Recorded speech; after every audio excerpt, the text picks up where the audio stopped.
cool experience you had when you were in New York? Well, one cool experience that I had while I was in New York, I went to Tompkins Square Park, which is a park where a lot of homeless people gather, and we get to hand out food and clothes to them.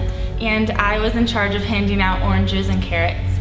And the first lady that was in line, her name was Ala Iye. She wouldn't tell me her first name, but she said she changed her name because it reminded her to always follow God. And whenever she heard her name, she always remembered who she was in God, and so I thought that was really cool. But she just started talking to me and was very sweet, and she always looked at the positive side of life. She came up to me and said, it's kind of a dreary day, but look how beautiful the sky can look, and look how beautiful the pigeons are. And she was carrying around all of her belongings in a little stroller, and she had barely anything in there, and she was so happy. And it just taught me that I have loads of junk at home, and why can't I be as happy as this woman? So it was really cool to see her joy and her love. So what was one of the coolest or greatest things you saw God do on your trip? Well, David Van Fleet was talking to us one time, and he said that Christianity is like being a football player. You can know all of the plays and know everything that you need to know, like how to throw the ball or how to catch and everything. But if you don't actually go onto the field and play, then what's really the point? So it was really touching to me because I can know all the verses and know all the things to say and know all of that stuff, but if I don't actually go and go out and do the plays and talk to people, do all that stuff, it's worthless. So one of my favorite quotes from, I forget who, but it's my favorite quote. It says, go, send, or disobey. So we're supposed to go to your neighbors, go to New York, go to Africa, you can go to your friends and family, but we're supposed to go to them, and then we're supposed to send. So we're supposed to go and make disciples and then send them, or else we're disobeying.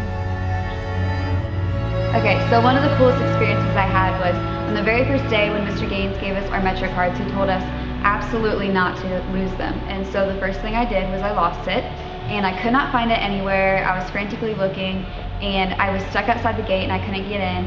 And so I had to go and I had to buy another Metro card. And Mr. Gaines was like, well, you could pay the $1 for just like one swipe, or you could get $30 for the week. And I was like, you know what, might as well do the week. What if I lose it? So I bought the week-long card.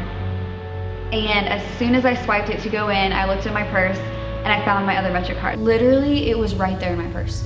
Like when I found it, it was right there. Like I should have seen it. Mr. Gaines, like we should have seen this Metro card. It was right there. It wasn't like it was obviously and so it was like I just could not see it, and I had to buy another card.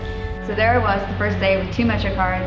I had spent $60, and so I was kind of upset, but I knew there had to be a reason for it. And so later on in the week, when we were doing the prayer stations, I was praying with a lady, and her prayer request was that she would get money on her Metro card because she had all these lawyer appointments to go to and all these doctor's appointments, and she was going to have to walk to all these places. And so her prayer request was just so that she would get money for her Metro card.